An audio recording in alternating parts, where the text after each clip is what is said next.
ओम शांति। ओम शांति बाबा।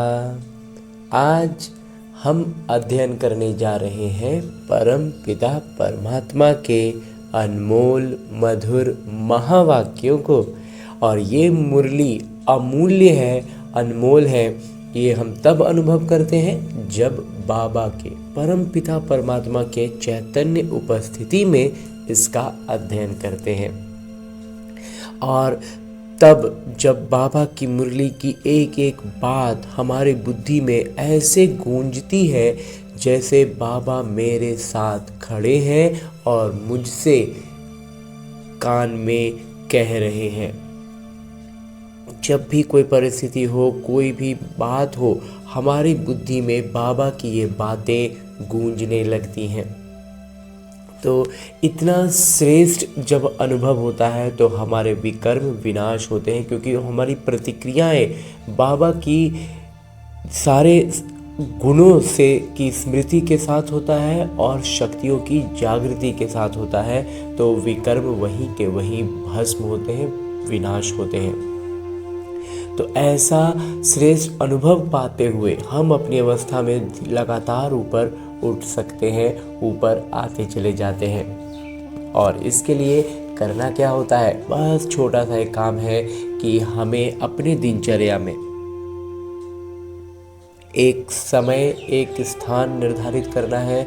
उस स्थान पर उस समय बड़े फुर्सत से, बड़े इत्मीनान से बैठना है और ये काम प्रतिदिन करना है। कोई भी दिन न छूटे, हर दिन फुर्सत से बैठना है। एक विशेष स्थान अगर रखें, जैसे भक्ति मार्ग में हम पूजा के लिए, और समय भी इस ब्रह्मा कुमार का थोड़ा सा स्पष्टीकरण है कि समय का मतलब ये नहीं कि 7 बजे। इस ब्रह्मा कुमार का ऐसा मंथन है कि 7 बजे 8 बजे ये टाइम नहीं, बल्कि हमारे दिनचर्या में जैसे ही हम भक्ति में स्नान के बाद सबसे पहले पूजा करने के लिए पूजा का कमरे में जाते थे, जिनका घर में जैसा सुविधा हो उस स्थान पर चले जाना है और स्नान के बाद जाना। अगर स्नान में आज 7:30 बज गए तो इसका मतलब ये नहीं कि समय चेंज हो गया, नहीं, स्नान के तुरंत बाद का समय इस ब्रह्मा कुमार को मंथन में लगता है सबसे उचित है। तो वैसे ही स्थान भी पूजा के लिए जो अगर स्थान बना कर रखे हो तो उसी स्थान पर बैठना है। थोड़ा पवित्र हो, साफ सुथरा हो, तो उस स्थान पर बैठकर अब अपने हाथों में मुरली लेनी है और एक एक शब्द का बड़ी गहराई से अध्ययन करना है। और जब हम इसकी गहराइयों में धीरे धीरे उतरते जाएंगे ना, तो हम बाबा के चैतन्य उपस्थिति का अनुभव पाएंगे। और ये इस ब्रह्मा कुमार का ये अनुभव रहा है और आभास रहा है। इसीलिए हम मुरली का अध्ययन बड़े फुर्सत से, इत्मीनान से बैठकर स्वयं से कम एक बार ज़रूर करना है। फिर हम YouTube पर सुनते रहे, सेंटर पर जाएं, सब अच्छी बातें हैं, लेकिन जब हम फुर्सत से, इत्मीनान से अकेले बैठकर खुद से जब अध्ययन करते हैं ना, तो बाबा और मैं आमने सामने बैठ बातें कर रहे हैं, ऐसा अनुभव करते हैं।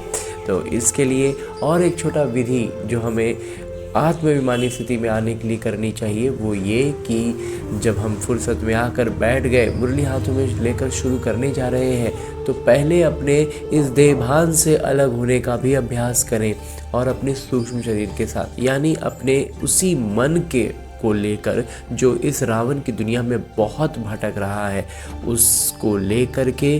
क्यों भटक रहा है? क्योंकि वो इसका स्थान है ही नहीं, ये रावण की दुनिया है, तो रावण की दुनिया हमारे मन के लिए है ही नहीं, इसीलिए वो अपनी दुनिया ढूंढने के लिए इतना भटक रहा है।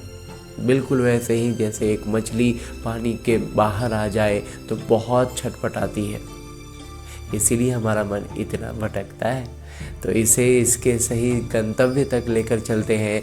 इस शुरुआत, चूँकि ये रास्ता भूल चुका है, तो इसे हम लेकर चलते हैं अपने साथ मधुबन की धरा पर, और उसमें भी खास पांडव भवन के उसी हिस्ट्री हॉल में जहाँ मेरे बाबा ने साकार तन का, यानी इस ब्रह्मा बाबा के तन का आधार लेकर ये मुरली चलाई थी।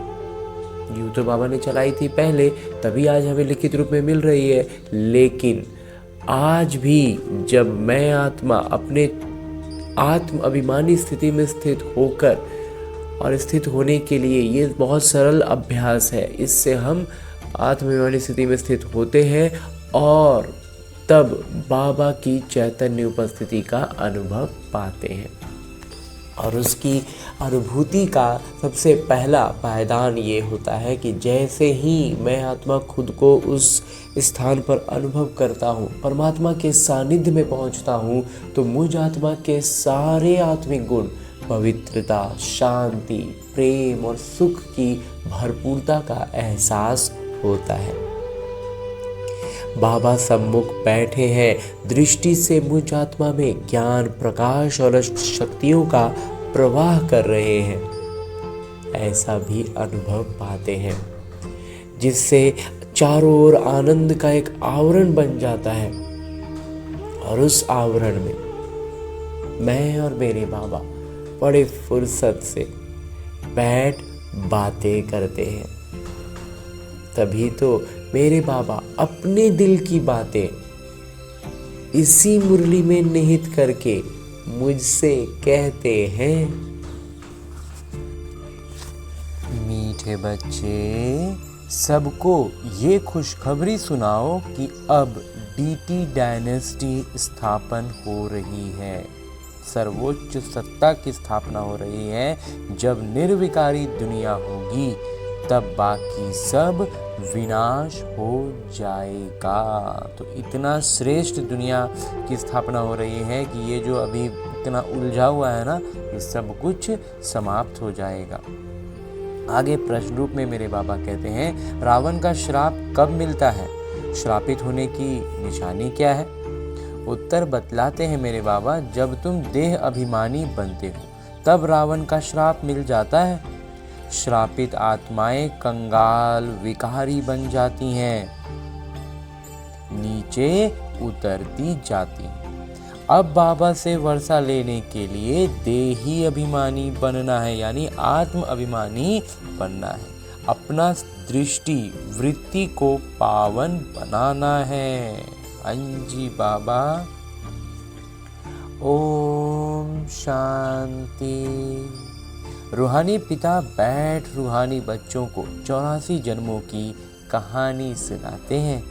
ये तो समझते हो सभी तो 84 जन्म नहीं लेते होंगे। तुम ही पहले पहले सतयुग आदि में पूज्य देवी देवता थे। भारत में पहले पूज्य देवी देवता धर्म का ही राज्य था। लक्ष्मी नारायण का राज्य था तो जरूर डिनास्टी होगी, सर्वोच्च साम्राज्य होगा। राजाई घराने के मित्र संबंधी भी होंगे, प्रजा भी होगी। तो ये जैसे एक कहानी है। 5000 वर्ष पहले भी इनका राज्य था, ये स्मृति में लाते हैं। भारत में आदि सनातन देवी देवता धर्म का राज्य था। ये बेहद के पिता बैठ समझाते हैं, जिसको ही ज्ञानवान कहा जाता है। ज्ञान किस चीज़ की? हम कहते हैं ज्ञानवान तो कह रहे हैं, लेकिन किस चीज़ का ज्ञान?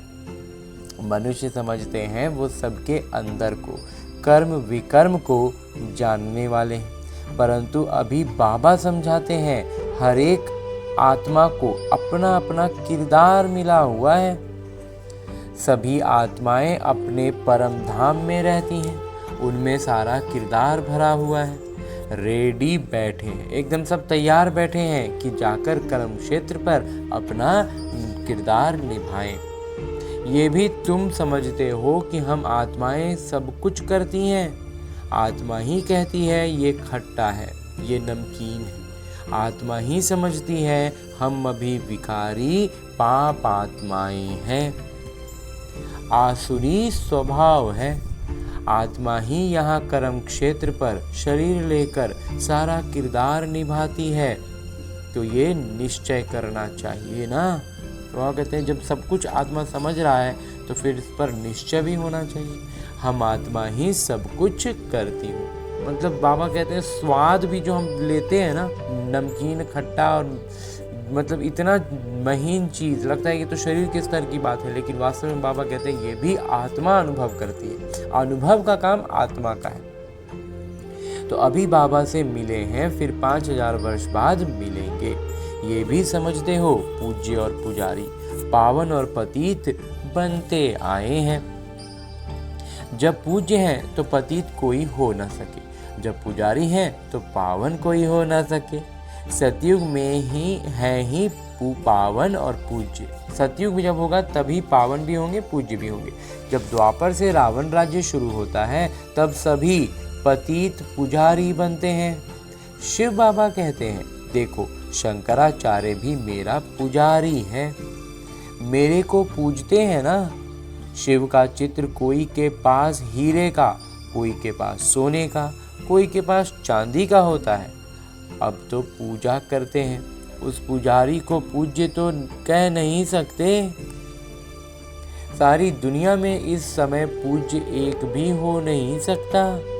पूज्य पवित्र होते हैं, फिर अपवित्र बनते हैं। शुरुआत में पूज्य थे, पवित्र थे, धीरे धीरे पतित हो गए, अपवित्र हो गए। पवित्र होते हैं नई दुनिया में, पवित्र ही पूजे जाते हैं। जैसे कुमारी जब पवित्र है तो पूजने लायक है, अपवित्र बनती है तो फिर सबके आगे सिर झुकाना पड़ता है। फिर एक बार विकारी हो गई तो फिर अब वो सबके पैर पड़ते रहे। बाबा कहते हैं पूजा की कितनी सामग्री है। कहीं भी प्रदर्शनी, म्यूजियम आदि खोलते हो तो ऊपर में त्रिमूर्ति शिव जरूर चाहिए, नीचे में ये लक्ष्मी नारायण जो परम उद्देश्य है। हम ये पूज्य देवी देवता धर्म की स्थापना कर रहे हैं। वहाँ फिर कोई और धर्म नहीं रहता, तुम समझा सकते हो। प्रदर्शनी में तो भाषण आदि कर नहीं सकेंगे। प्रदर्शनी में तो क्या होता है, एक एक को थोड़ा थोड़ा आते गए, समझाते गए। भाषण वाला काम वह नहीं होगा। समझाने के लिए फिर अलग अलग प्रबंध होना चाहिए। फिर बाबा कहते हैं समझाने के लिए भी इस तरह का हो व्यवस्था कि आराम से किसी को भी समझाया जा सके। हल्ला गुल्ला के बीच में बात नहीं होती है ठीक से, इसलिए उसी जगह पर एक व्यवस्था इस तरह से बनानी है। मुख्य बात ही है ये कि हम भारतवासियों को खुशखबरी सुनाते हैं। हम सभी भारतवासियों को ये खुशखबरी सुना रहे हैं। हम ये राज्य स्थापन कर रहे हैं। ये डीटी डायनेस्टी थी, अब नहीं है। ये सर्वोच्च सत्ता जो है वो थी, लेकिन अभी तो नहीं है। फिर से इनकी स्थापना होती है और सब विनाश हो जाएगा, और इसके अलावा सब कुछ विनाश हो जाएगा। सतयुग में जब ये एक धर्म था तो अनेक धर्म थे नहीं। अब ये अनेक धर्म मिलकर एक हो जाएं, वो तो हो ना सके। बाबा कहते हैं सतयुग में जब एक धर्म था तो और कोई नहीं था, और अभी इतना फैला हुआ है तो ये सब मिल करके एक हो जाए ना। ये मतलब आगे जिस राह में चल रहा है, इस राह में जाकर के नहीं होने वाला है, तो ये समाप्त हो जाएगा और नया सृजन होगा, नया स्थापना हो रहा है। इसलिए इसमें जो कभी हम पहले कुछ समय पहले तक सोचते थे ना कि यहीं फिर धीरे धीरे चेंज होगा, वो कहते हैं नहीं, वो चीज़ नहीं होता। ये अब ऐसा स्थिति में है कि अब पूरा समाप्त होगा और नया का स्थापना अलग से हो रहा है। वो आते ही एक दूसरे के पिछाड़ी हैं और वृद्धि को पाते रहते हैं। एक दूसरे के पीछे पीछे आते गए और वृद्धि होती गई। पहला आदि सनातन देवी देवता धर्म प्रायः लोप है, पूरी तरह से लगभग गायब ही हो गया है। कोई भी नहीं जो अपने को देवी देवता धर्म का कहला सके। कोई अपने आप को देवी देवता धर्म सनातन कर रहे हैं, लेकिन देवी देवता धर्म नहीं कहला सके। इनको कहा ही जाता है विकारी दुनिया। तो विकारी दुनिया है ना, तो देवी देवता कैसे कहलाएंगे। तुम कह सकते हो हम आपको खुशखबरी सुनाते हैं। शिव बाबा निर्विकारी दुनिया स्थापना कर रहे हैं। हम प्रजापिता ब्रह्मा की संतान, ब्रह्मा कुमार कुमारियां हैं ना।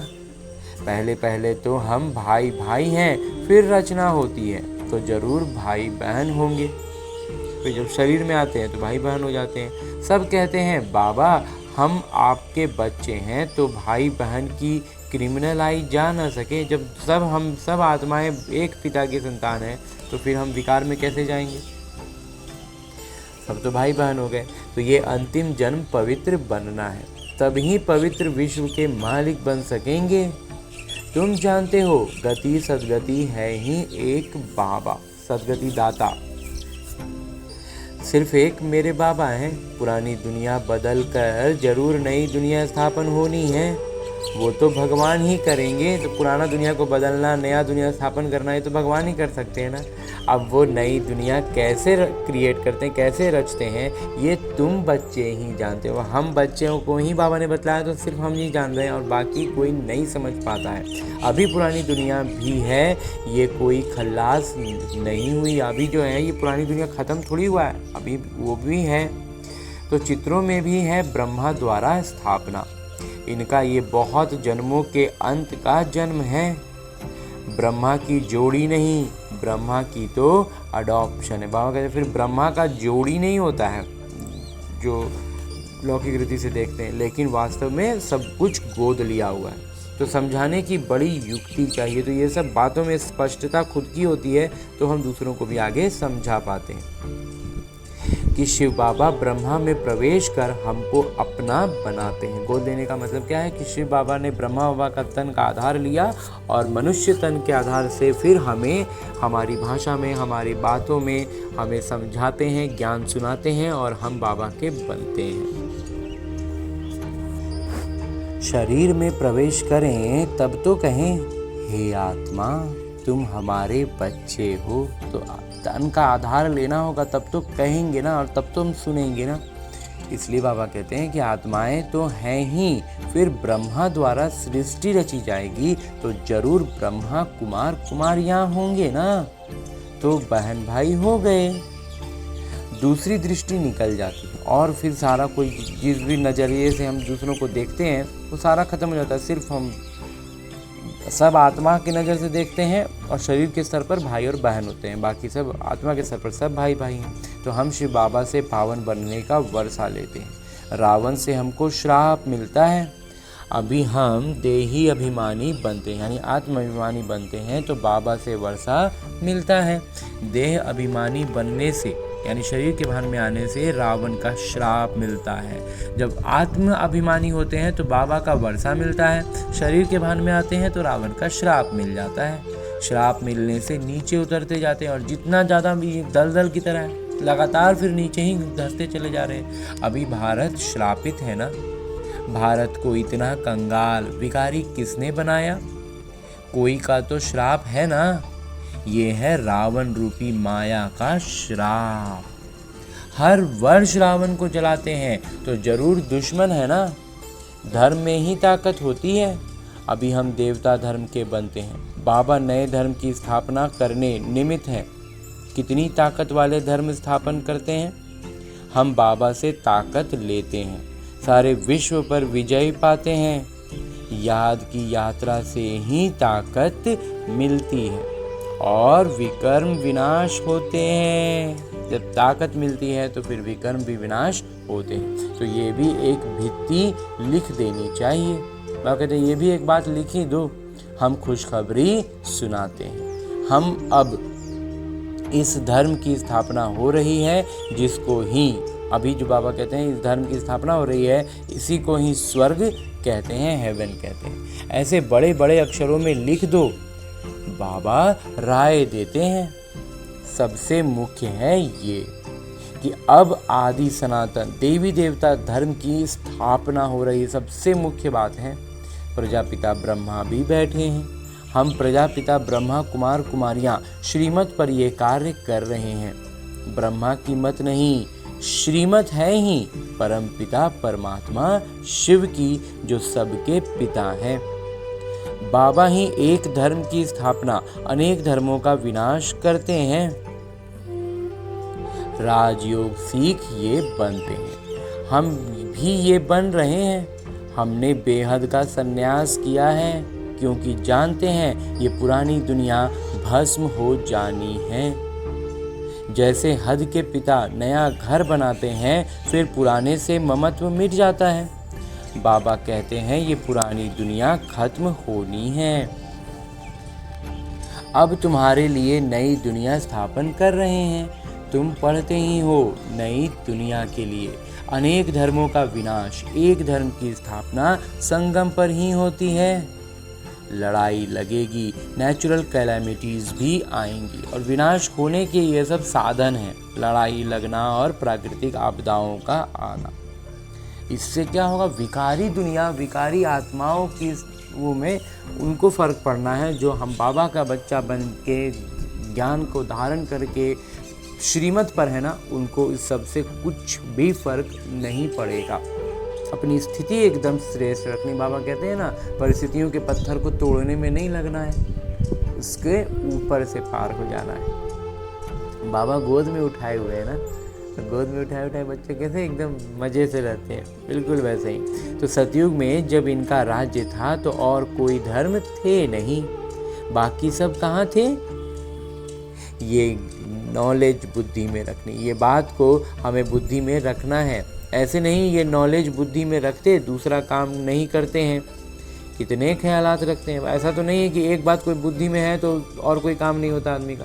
बाबा कहते हैं जैसे बाकी दुनिया की 1000 चीज़ें बुद्धि में रहते हुए भी लौकिक काम करते हो ना, बिल्कुल वैसे ही सारा जो बुद्धि में ज्ञान था ना, सबको अलौकिक ज्ञान से भर दो, फिर जो काम करो उस पर उसका प्रभाव भी आएगा।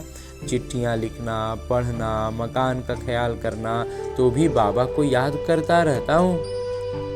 ब्रह्मा बाबा अपना अनुभव बता रहे हैं कि चिट्ठी लिखते थे, पढ़ते थे बच्चों के पत्रों को, मकान का ख्याल करते थे, इधर उधर किधर क्या टूट फूट रहा है, क्या आगे बनाना है, क्या करना है, वो सब का भी ख्याल करते थे। लेकिन तो भी बाबा को याद करते थे ना। तो बाबा को याद ना करें तो विकर्म कैसे विनाश होंगे। तो विकर्म विनाश करने का तो इकलौता साधन बाबा की याद है, उसका और कोई दूसरा ऑप्शन नहीं। हाँ, उस याद में आने के लिए सहयोगी है ज्ञान, श्रीमत पर रहना, धारणाओं में रहना, ये सब उसके लिए सहयोगी होता है। लेकिन कुल मिला के फाइनल करना क्या होता है, बाबा की याद में रहने से विकर्म विनाश होता है। अभी तुम बच्चों को ज्ञान मिला है, तुम आधा कल्प के लिए पूज्य बन रहे हो। आधा कल्प है पुजारी तमो प्रधान, फिर आधा कल्प पूज्य सतो प्रधान होते हैं। आत्मा परम पिता परमात्मा से योग लगाने से ही पारस बनती है। जब उनकी याद में हम जुड़ जाते हैं ना, एकदम उनसे जुड़ जाते हैं, एक तरह से सीधी सी भाषा में कहें तो एकदम से हम दोनों जुड़ गए। तो जुड़ गए तो वो कहते हैं पारस बन जाते हैं। याद करते करते आयरन एज से गोल्डन एज में चली जाएगी, इतना पावन हो जाएंगे कि अभी का इस विकारी दुनिया से निकल के सीधे स्वर्णिम दुनिया में पहुंच जाएंगे। पतित पावन एक को ही कहा जाता है, आगे चल तुम्हारा आवाज़ निकलेगा। ये तो सब धर्मों के लिए है। तुम कहते भी हो, बाबा कहते हैं कि पतित पावन मैं ही हूँ। इसमें अभी लोग सोचते हैं कि हम ये धर्म का हम वो धर्म का है। वास्तव में ये सब धर्म वर्म सब बहुत बाद की बहुत छोटी चीज़ है। बाबा हर एक मनुष्य आत्मा के लिए ज्ञान दे रहे हैं। मुझे याद करो तो तुम पावन बन जाएंगे, बाकी सब हिसाब किताब चुक चुक कर जाएंगे। याद में रहेंगे ना तो सब हिसाब सब पाप, बाबा कहते हैं पाप भस्म हो जाएंगे, तो फिर हिसाब किताब तो बहुत आसानी से पार होंगे छोटे मोटे। तो कहीं भी मूंझते हो तो पूछ सकते हो, सतयुग में होते ही थोड़े हैं। बाबा कहते हैं सतयुग में तो ऐसे ही बहुत कम होगा। तो अभी कहीं कहीं पर मूंझते हो तो बाबा से हम जब हमारी निकटता होती है तो हम बाबा से हर एक बात कहते हैं, बाबा हमें उसका उत्तर देते हैं। जरूर हिसाब किताब चुकतू कर फिर ऐसे बनेंगे जैसे थे। जब हिसाब किताब पूरा चुकतू हो जाएगा, कर्मातीत अवस्था में आएंगे तो फिर देवी देवता ही बनेंगे ना। डिटेल में क्यों जाएं, फिर उसका विस्तार में क्यों जाएं। तो छोटी छोटी जहाँ उलझने, इसको भी पहले हमें अपनी बुद्धि में परखने की शक्ति होनी चाहिए कि कौन सी बातें बेफिजूल की हम उसमें उलझ रहे हैं और कौन सी बात में हैं जो हम जेन्युइनली कुछ उलझन हो रही है। ज्ञान की स्पष्टता के लिए थोड़ा सा मिले और हम आगे बढ़ जाएं। बाबा का इसलिए बाबा कहते हैं पूछ लो, बाबा बता देंगे। लेकिन कुछ होता है ना बेफिजूल की बातों में, इधर उधर लंबा चौड़ा इधर उधर में, बाबा कहते हैं उधर में माथा मत लगाओ। बाबा कहते हैं जानते तो हैं कि हर एक अपना अपना किरदार आकर निभाएंगे। अभी सबको वापस जाना है क्योंकि ये सब सतयुग में थे ही नहीं। तो अभी बाबा कहते हैं इसलिए भी वापस जाना है क्योंकि ये सतयुग में कोई थे नहीं। बाबा आते ही हैं एक धर्म की स्थापना, अनेक धर्मों का विनाश करने। अब नई दुनिया की स्थापना हो रही है, फिर सतयुग जरूर आएगा, चक्र जरूर फिरेगा। टू मच ख्यालात में ना आए। बाबा कहते हैं इन सब बातों में भी ना ज़्यादा उलझना नहीं है। मूल बात हम सतो प्रधान बनेंगे तो ऊंच पद पाएंगे। सबसे मूल बात बस यही है। कुमारियों को तो इसमें लग जाना है। कुमारी की कमाई माँ बाप नहीं खाते हैं। बाबा कहते हैं और कुमारी का ऐसे भी पुराना वो था कि बेटी का पैसा कोई माता पिता नहीं ले सकते हैं, परंतु आजकल भूखे हो गए हैं तो कुमारियों को भी कमाना पड़ता है। अब स्थिति इतनी नीचे गिर गई है कि बाबा कहते हैं अब बेटियों को भी कमा रहे हैं और बेटी का कमाई खा रहे हैं। तुम समझते हो हम अब पवित्र बन पवित्र दुनिया का मालिक बनना है। हम राजयोगी हैं, बाबा से वर्षा जरूर लेना है। अभी तुम पांडव सेना के बने हो, अपनी सेवा करते हुए भी ये ख्याल रखना है हम जाकर सबको रास्ता बताएं। जितना करेंगे उतना ऊंच पद पाएंगे। बाबा से पूछ सकते हैं इस हालत में मर जाएं तो हमको क्या पद मिलेगा? बाबा झट बता देंगे। सेवा नहीं करते हो इसलिए साधारण घर में जाकर जन्म लेंगे, फिर आकर ज्ञान लेवें सो तो मुश्किल है, क्योंकि छोटा बच्चा इतना ज्ञान तो उठा नहीं सकता। समझो बाकी 2-3 वर्ष रहते हैं तो क्या पढ़ सकेंगे? 2-3 साल का बच्चा कोई ज्ञान का बात समझ सकेगा, पढ़ सकेगा? उतना अवस्था में आने में बहुत समय लग जाएगा। तब तक तो बाबा कहते हैं विनाश के समय आ गया। बाबा बता देंगे तुमको एक क्षत्रिय कुल में जाकर जन्म लेंगे, पिछाड़ी में करके डबल ताज मिलेगा, एकदम अंतिम में जाकर के ताज मिलेगा। स्वर्ग का फुल सुख पा नहीं सकेंगे। स्वर्ग का जो पूरा संपूर्ण सुख वाला अवस्था होगा ना वो नहीं पा सकेंगे। जो पूरा सेवा करेंगे पढ़ेंगे वहीं पूरा सुख पाएंगे। नंबरवार पुरुषार्थ अनुसार, और उसमें भी नंबरवार होंगे। यही पूर्णा रखना है।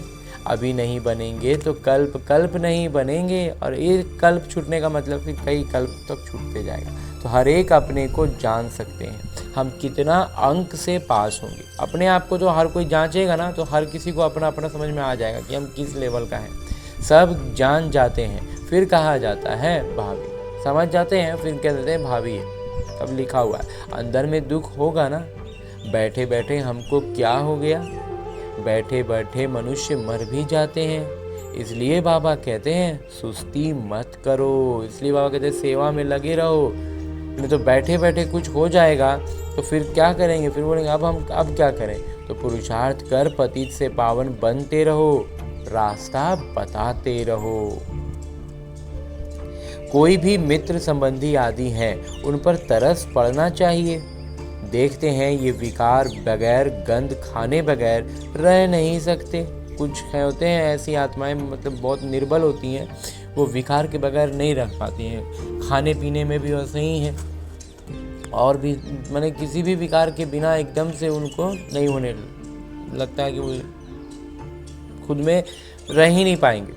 तो बाबा कहते हैं नहीं मानते हैं तो समझो हमारे कुल का नहीं है। और अगर वैसे बाबा कहते हैं और कोई एकदम नहीं ही हो रहा है तो बाबा कहते हैं तो समझ जाओ कि वो हमारे कुल का नहीं है। कोशिश कर पियर घर ससुर घर का कल्याण करना है। कोशिश करनी है लेकिन, और ताकि दोनों घर का कल्याण हो, लेकिन उसके पीछे अपनी स्थिति बिल्कुल भी बिगड़ने नहीं देनी। ऐसी भी चलन ना हो जो कहें ये तो हमसे बात भी नहीं करते, मुख मोड़ दिया है।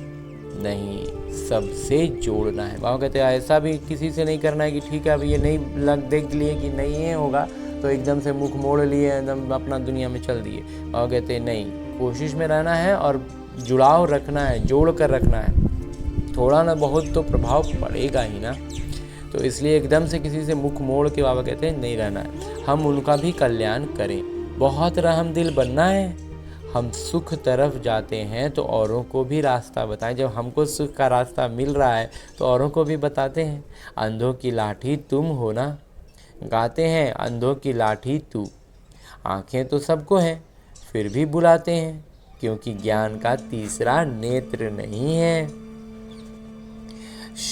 शांति सुख का रास्ता बताने वाले एक ही बाबा हैं। ये तुम बच्चों की बुद्धि में अभी है, पहले थोड़े ही समझते थे। भक्ति मार्ग में कितने मंत्र जपते हैं, राम राम कह मछली को खिलाते, चींटियों को खिलाते हैं। अब ज्ञान मार्ग में तो कुछ भी करने की दरकार नहीं है। पक्षी तो ढेर के ढेर मर जाते हैं। एक ही तूफान लगता है, कितने मर जाते हैं। एक एक तूफान में कितना कितना पंछी उंछी मर जाता है। और कहते हैं प्राकृतिक आपदाएं तो अब बहुत ज़ोर से आएंगी। ये रिहर्सल होती रहेगी। और अभी जो हम देखते रहते हैं, ये बाबा कहते हैं वो सब रिहर्सल है। जब विनाश के समय जोरदार होगा। ये सब विनाश तो होना ही है। अंदर में आता है, अब हम स्वर्ग में जाएंगे, वहाँ अपने फर्स्ट क्लास महल बनाएंगे, जैसे कल्प पहले बनाए हैं बनाएंगे। फिर भी वहीं जो कल पहले बनाए होंगे, जिन्होंने कल पहले बनाया है ना, वहीं बनाएंगे, हर कोई थोड़ी। तो उस समय वो बुद्धि आ जाएगी। और उस समय ना वो बुद्धि महल बनाने का और सब सुख वैभव का सब कुछ बुद्धि ना आ जाएगा। आत्मा की स्थिति ही तो झलकेगी ना। तो उसका ख्याल अब क्यों करें। अभी उस समय परेशान नहीं होना है कि ऐसे वैसे ज़्यादा। बाबा कहते हैं पवित्रता होगी, श्रेष्ठता होगी, धारणा होगी तो हम वहाँ पहुँच जाएंगे। वहाँ जब पहुँचेंगे तो वहाँ जो करना हो वो हम कर लेंगे। अभी उसके बारे में बाबा कहते हैं उलझना नहीं है। किसी भी बात में उलझना, चाहे स्वर्ग की बात में उलझना नहीं है कि दो आत्माएं, अभी जो दो ब्राह्मण बच्चे आपस में बात करें और एक का कहना है कि नहीं स्वर्ग में ऐसे होगा, एक का नहीं स्वर्ग में ऐसे होगा। तो अब ये सब क्या है, इस सब में भी हम उलझते हैं। बाबा कहते हैं इस सब में भी उलझना नहीं है। इससे तो बाबा की याद में रहें। तो उन सब बातों से उलझने से बढ़िया कि बाबा की याद में रहो। याद की यात्रा को नहीं भूलो। बाबा कहते हैं याद में रहना कभी नहीं भूलो। महल तो बनेंगे ही, कल पहले मिसल महल तो बनना नहीं बनना, पहुँचेंगे तो बनेंगे ही। लेकिन पहुँचने का अभी जो हमें काम करना है ना, वो बहस करना और उलझना नहीं है। चाहे आपस अपने आप में ही अंतर मन में ही उलझना नहीं है, याद में रहना है। अभी सिर्फ पुरुषार्थ में दिमाग लगाना है, परंतु अभी याद की यात्रा में तोड़ निभाना है और बहुत खुशी में रहना है कि हमको बाबा यानी पिता, शिक्षक, सद्गुरु मिले हैं। हमको तो मेरे पिता मिल गए, शिक्षक मिल गए, सद्गुरु मिल गए, सब कुछ मिल गए ना। तो इस खुशी में तो रोमांच खड़े हो जाने चाहिए। तुम जानते हो हम आए ही हैं अमरपुरी का मालिक बनने। ये खुशी स्थायी रहनी चाहिए। यहाँ रहेगी तब फिर 21 जन्म वो स्थायी हो जाएगी। अभी यहाँ स्थायी कर लेंगे ना एकदम से अचल अडोल अवस्था में, तो फिर वो 21 जन्मों तक वैसे ही टिका रहेगा। बहुतों को याद कराते रहेंगे तो अपनी भी याद बढ़ेगी, फिर आदत पड़ जाएगी। जानते हैं इस अपवित्र दुनिया को आग लगनी है। तुम ब्राह्मण ही हो जिनको ये ख्याल है। इतनी सारी दुनिया खत्म हो जाएगी। सतयुग में ये सब कुछ भी मालूम नहीं पड़ेगा। सतयुग में ये सब भी थोड़ी दिन पता रहेगा कि पूरा विनाश हुआ और नया स्थापना हो रहा है। अभी अंत है, तुम याद के लिए पुरुषार्थ कर रहे हो। अच्छा, मीठे मीठे सिकिलते बच्चों प्रति माता पिता बाबा का याद प्यार और आशीर्वाद। रूहानी बाबा की रूहानी बच्चों को नमस्ते। हम रूहानी बच्चों की ओर से रूहानी माता पिता को याद प्यार और प्रणाम। धन्यवाद बाबा, धन्यवाद। मुरली के लिए भी धन्यवाद और इस अनूठे अलौकिक ब्राह्मण जीवन के लिए भी बहुत बहुत बहुत धन्यवाद बाबा, बहुत धन्यवाद।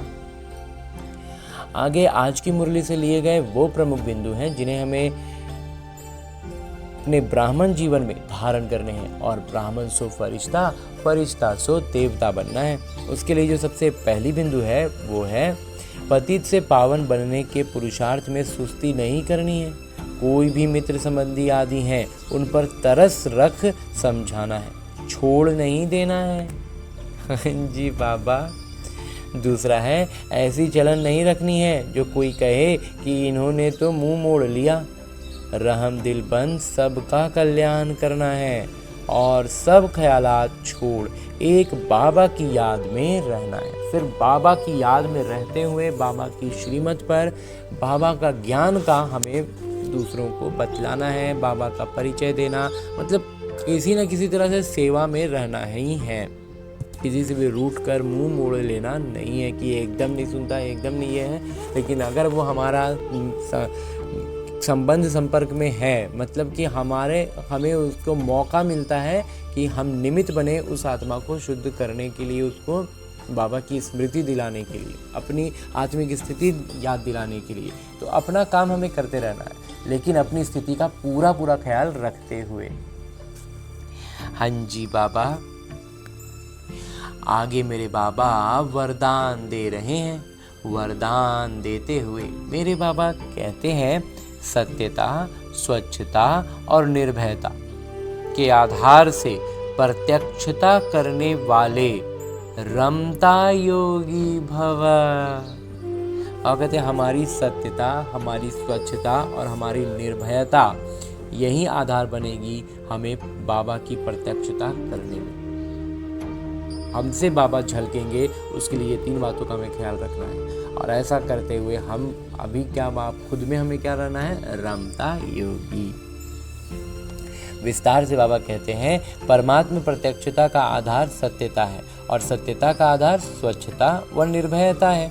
यदि किसी भी प्रकार की अस्वच्छता अर्थात सच्चाई, सफाई की कमी है या अपने ही तमोगुणी संस्कारों पर विजयी बनने में, संस्कार मिलाने में या विश्व सेवा के क्षेत्र में अपने सिद्धांतों को सिद्ध करने में भय है, तो प्रत्यक्षता नहीं हो सकती है। बाबा कह रहे हैं कि यदि किसी भी प्रकार की अस्वच्छता है, अर्थात कैसा अस्वच्छता, उसकी स्पष्टता बाबा कहते हैं कि सच्चाई या सफाई की कमी। पूरा सच्चे, अगर सच पर हम सच्चाई नहीं कह रहे, सच्चाई नहीं है, सफाई, दिल पूरा साफ नहीं है, अपने तमोगुणी संस्कारों पर विजयी बनने में, तो किस तरह का सफाई, तो अपना जो तमोगुणी संस्कार हमारा रावण के प्रभाव में बना है उस पर विजयी हम नहीं बन पाए हैं पूरी तरह से, या फिर संस्कार मिलाने में, तो संस्कार मिलाने में मेरे में भी रावण का संस्कार जिंदा है और सामने वाला में तो जिंदा रहेगा ही, तो क्या हो रहा है, दोनों का तालमेल नहीं बैठा पा रहे। तो वहाँ कहते हैं विश्व सेवा के क्षेत्र में सिद्धांतों को सिद्ध करने में अपना, हर एक व्यक्ति का अपना एक सिद्धांत समझ के चलता है ना, जिसको बिलीफ सिस्टम कहते हैं। तो उस सिद्धांत में उसको सिद्ध करना है और उस सिद्ध करने में डर लग रहा है, तो बाबा कहते हैं तो प्रत्यक्षता नहीं हो सकती। इन परिस्थितियों में प्रत्यक्षता बाबा कहते हैं नहीं हो सकती। इसलिए सत्यता और निर्भयता को धारण कर एक ही धुन में मस्त रहने वाले रमता योगी सहज राजयोगी बनो तो सहज ही अंतिम प्रत्यक्षता होगी। बाबा कहते एकदम धुनी लगा दो, मस्त रहो, रमता योगी बन जाओ, तभी जो है ना सहज राजयोगी हम कहलाएंगे, होंगे। कहलाना मुख्य नहीं है, होना, हम राजयोगी हैं और ऐसा बनते हैं तो ही हम सहज रूप से अंतिम में प्रत्यक्षता होगी। क्योंकि इस बार अंतिम में जो बाबा कहते हैं प्रत्यक्षता होगी ना, उसमें हम बच्चे निमित्त बनेंगे। तो इस बात के लिए हमें उस निमित्त बनने के लिए जो क्या कहते हैं उसको एलिजिबिलिटी चाहिए ना, उस पर हमें पूरा प्रखर रहना होगा ना। हाँ जी बाबा। और आगे स्लोगन है, मुरली का उपदेश है, बेहद की दृष्टि वृत्ति ही यूनिटी का आधार है, इसलिए हद में नहीं आओ। और कहते बेहद का दृष्टि हर बात में रखना है, अपनी वृत्ति, अपनी स्थिति को वैसी ही रखनी है, तभी हम यूनिटी में रह पाएंगे। एक साथ जो संस्कार मिलन की बात होती है, तो संस्कार मिलाने में क्या है, अगर हम मैं आत्मा पूरी तरह से बाबा के संस्कारों की जागृति के साथ हूँ तो हर संस्कार के साथ मिल जाएगा। और नहीं, अगर हम खुद ही रावण के संस्कारों के प्रभाव में हैं तो फिर कैसे मिलेगा, नहीं मिलेगा। और फिर वहीं बाबा कहते हैं हद में आना हो गया। हर चीज़ में बेहद का रहना है, क्योंकि हम बेहद पिता के बेहद बच्चे हैं ना। और अभी तक हमने परमपिता परमात्मा से इतना श्रेष्ठ ज्ञान मुरली का अध्ययन किया। जो साकार मुरली है उसको चैतन्य उपस्थिति के साथ अध्ययन करने का प्रयास किया और अनुभव भी किया ना। अब मेरे बाबा इसी अव्यक्त स्वरूप में स्थित रहते हुए एक इशारा देते हैं कि अशरीरी व विदेही स्थिति का अभ्यास बढ़ाओ। और इसको बढ़ाने के लिए बाबा हर दिन हमें अलग अलग युक्तियाँ, अलग अलग इशारे देकर के इसकी स्पष्टता बढ़ाते हुए कहते हैं कि अशरीरी बनना वायरलेस स्टेट है। अशरीरी बनने का मतलब क्या, हर तार से डिस्कनेक्ट हो गए। वॉइसलेस बनना ही वायरलेस सेट की सेटिंग है। निर्विकारी बनना है तो यहाँ का हर एक तार हमसे, मतलब जैसे तो सॉकेट से प्लग निकाल देते हैं हम लोग, जब भी कुछ बात होती है, कुछ भी ऐसा, तो सॉकेट से ही पलकने, तो पूरी तरह से कनेक्शन हट गया लौकिक चीज़ों का, गैजेट्स का। तो बिल्कुल वैसे ही बाबा कहते हैं ये हमें अपनी आत्मा को जो विकारी और इस जो दुनियावी चीज़ों में उलझा हुआ है ना, इससे अपने आप को अलग कर लेना है।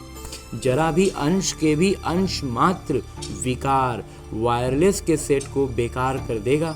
वहाँ कहते जरा सा भी कनेक्शन रह गया ना, तो वो फिर बिगाड़ देगा स्थिति को। इसलिए अब कर्म बंधनी से कर्म योगी बनो। अब कर्म बंधन अनुभव नहीं करो, कर्म योगी अवस्था में रहो। अनेक बंधनों से मुक्त एक बाबा के संबंध में समझो तो सदैव रेडी रहेंगे। जितना हम लौकिक रीति के बंधनों में खुद को बंधा हुआ महसूस करते हैं ना, और कहते हैं उन सबसे अपने आप को अलग करके आत्मिक रूप में बाबा से मेरा संबंध है, मैं भगवान आए हैं, भगवान मुझे अपने साथ ले चलने के लिए कह रहे हैं, तो हमें उस भान में रहना है। तो हम एवर रेडी हो जाएंगे। तो हम निरंतर ना फिर यह बस किरदार, बस काम भर, मतलब एक मजबूरी है, ड्यूटी है, हम ड्यूटी कर रहे हैं, विकर्म विनाश करने का अभ्यास कर रहे हैं। बस अभ्यास के लिए हम यहाँ पर हैं और दूसरा कोई उद्देश्य ही नहीं है इस लौकिक जीवन का। बस इस संबंध में जब रहेंगे ना, बाबा के साथ हम हैं, तो बाबा कहते हैं हम पूरा तरह से तैयार रहेंगे। तो जांच करो अंदर कोई भी विकार छुपा हुआ तो नहीं। इसलिए बाबा कहते हैं, और इन सब से निकलने में कहीं ना कोई विकार होता है जो जोड़ के रखता है। तो इसलिए बाबा कहते हैं एकदम सूक्ष्म स्तर पर हमें जांच करना है कि कोई भी विकार छुपा हुआ तो नहीं है। हाँ जी बाबा। और अब हमने परमपिता परमात्मा का इतना श्रेष्ठ ज्ञान मुरली को उनकी चैतन्य उपस्थिति में अध्ययन किया, उनसे वरदान प्राप्त किया। इशारे अव्यक्त रूप में स्थित होकर बाबा ने जो इशारा दिया उसे भी जान लिया। अब हमें करना क्या है? हमें अपने इस लक्ष्य को याद रखना है कि हमें लक्ष्मी नारायण बनना है, विश्व महाराजा बनना है। तो करना क्या है? इन सारी ज्ञान की बातों को वास्तविक जीवन में अपनाना है। और ये वास्तविक जीवन भी कहना एक तरह से गलत होगा, क्योंकि ये जो मेरा लौकिक जीवन है ये बस और बस मेरे अभ्यास के लिए है।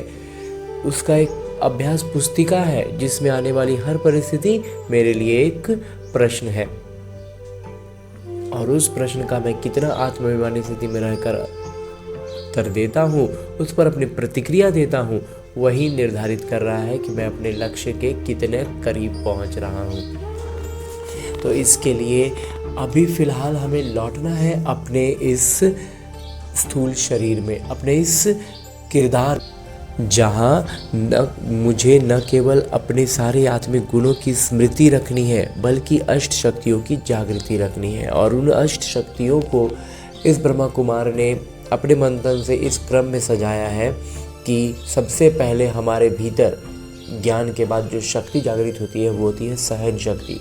जब हम ज्ञान की महीन बातों को नहीं समझ पाते हैं, कुछ स्पष्ट नहीं हो पाता है, या जहाँ पर भी जिस भी परिस्थिति में हम स्पष्टता में थोड़ा भी उलझते हैं, तो लेकिन निश्चय पूरा होता है, तो हम सहन शक्ति की जागृति के साथ हर परिस्थिति को पार कर पाते हैं। उसके बाद जो जागृत होती है वो होती है परखने की शक्ति, और उसी के साथ साथ निर्णय करने की शक्ति।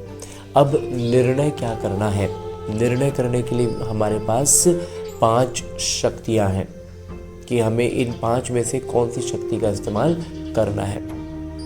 तो इसमें सबसे पहला इस ब्रह्मा कुमार को लगता है कि है समेटने की शक्ति। समेटने की शक्ति का अर्थ है, इस ब्रह्मा कुमार का मंथन रहा है कि सबसे पहले जो आती है वो है समेटने की शक्ति। समेटना क्या है? अपने उन पुराने संस्कारों को जो रावण के प्रभाव में बने हैं। दूसरा है समाने की शक्ति। वही सारी संस्कार जो अन्य आत्माओं में, संबंध संपर्क की आत्माओं में रावण के प्रभाव में पनपे हैं, विकसित हुए हैं, और वो उनसे घिरे हुए हैं, तो उनको उस नज़र से हम देख पाएँ, इसके लिए हमें शक्ति जो चाहिए वो है समाने की शक्ति। तो उनके रावण के प्रभाव में बने संस्कारों को समाने की शक्ति। उसके बाद जो आती है वो है संकीर्णता की शक्ति। संकीर्णता की शक्ति का अभिप्राय इस ब्रह्म कुमार के मंथन के अनुसार है कि जहाँ पर हमारा हस्तक्षेप का या फिर हमारे इन्वॉल्व होने का, हमारे उससे जुड़ने का कोई अर्थ नहीं है, हमारे लिए वो व्यर्थ है, तो वैसे में अपने आप को उसमें जोड़कर हम खामोखा में कहीं उलझ ना रहे हो, इसके लिए भी, इसका स्पष्टीकरण के लिए भी हमें शक्ति चाहिए कि जहाँ ज़रूरत मतलब संकीर्णता के साथ, मतलब जिसको कहते हैं कि आराम से हम निकल सकते हैं और हम झूठ मूठ में फंस रहे हैं, वो काम ना करके, तो इसके लिए भी शक्ति चाहिए। तो वही है संकीर्णता की शक्ति।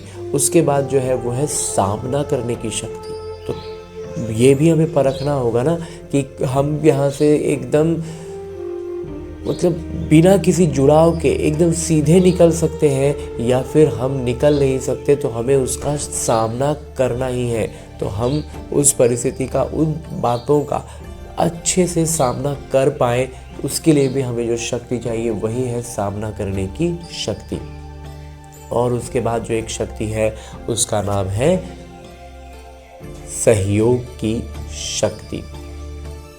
सहयोग की शक्ति का अर्थ है कि जब हम अपने सारे गुणों और शक्तियों से खुद को भरपूर अनुभव करते हैं, सारी शक्तियों की जागृति के साथ होते हैं, तब हम अन्य आत्माओं को सहयोग दे सकते हैं। यूँ तो हम यहाँ गलती ये करते हैं कि आज हमने पहला ज्ञान समझा और हम दूसरों को बताते हैं, तो ये बहुत खुशी और उमंग उत्साह के लिए ठीक है, लेकिन दूसरों को बताने में अगर हम पीछे हो रहे हैं, हम फिसल रहे हैं, वो हमें खींच ले रहे हैं, तो इसका मतलब है कि हम सहयोग की शक्ति से भी निपुण नहीं हुए हैं। तो जब तक हम खुद का पाँव अच्छे से न जमा लें, हम बाढ़ में किसी बह रहे या व्यक्ति को लौकिक तौर पर अगर उदाहरण के रूप में देखें तो किसी को बहता हुआ क्यों हम रोकें और खुद ही हमारे पाँव जमे नहीं हैं, हमने खुद को रस्सी से कोई चीज़ से बांधा नहीं है, तो फिर हम दूसरों को मदद नहीं कर सकते हैं, हम खुद ही बहने लग जाएंगे।